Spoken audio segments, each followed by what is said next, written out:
Yeah, thanks so much for talking to us, Farokh. Firstly, would you say India looking like the strongest team in the tournament? They haven't even broken a sweat in these first three games. I said that from the very first couple of games. The way we steamrolled over Pakistan, the way we steamrolled over West Indies. But my word, what a game today. The way West Indies beat Australia. You know, they're certainly a threat. But India have been playing absolutely fantastic. For Bangladesh, they're hugely talented cricketers. There's an abundance of talent, but someone has to harness them. Someone has to make them more professional. I mean, a simple thing like kite catches. The one who's running to the ball has to call. You know, these elementary, you teach them in school about these things. And in international cricket, unlike Sri Lanka, who learnt very quickly from the mistakes and are certainly a very great force to reckon with, having won the cup as well. So Bangladesh have got a long way to go. I hope they improve because it's a cricket-crazy country. And they love the cricket, they love the sportsmen, and one wants them to do well.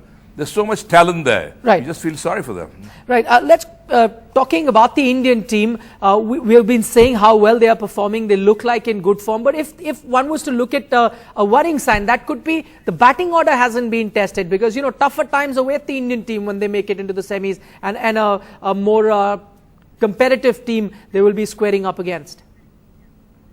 Well, I think they're riding high on a confidence at the moment. So it doesn't really unduly worry me that Yuvraj hasn't had a long innings. Right. Dhoni had a good knock today. But I think we've got so much depth in batting, so much talent. I mean, Virat Kohli, Suresh Raina, and there's so much talent in that. These two are in the form of their lives. And they're playing such fantastic cricket. Every side must be worried about India, that's for sure. India shouldn't be worried about them. India should ride high from the confidence, not get complacent, and carry on with the good work they're doing. Right. Farokh, I'm just looking at the Man of the Match awards in the three games that India has played. All three have gone to spinner, Amit Mishra, and now R. Ashwin. Spinners have won it. So can we say, it's the spin trick that's doing it for India? And how close was Amit Mishra winning it again today? Because, his 2 or 3 wickets were absolutely superb. But all credit to Ashwin. He got the wickets at the right time. Yes, indeed. On the subcontinent, we knew that the wickets would be turning and they'll go slower and lower as the tournament progresses.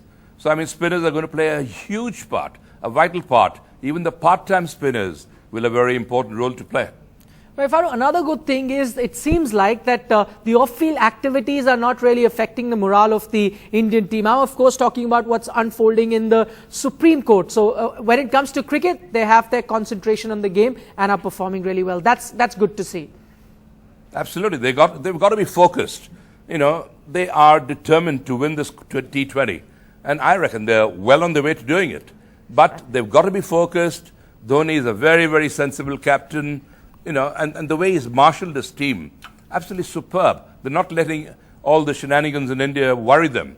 They are in Bangladesh, out to win a very important T20 tournament, and that's what they've been concentrating on. It's quite clear from that.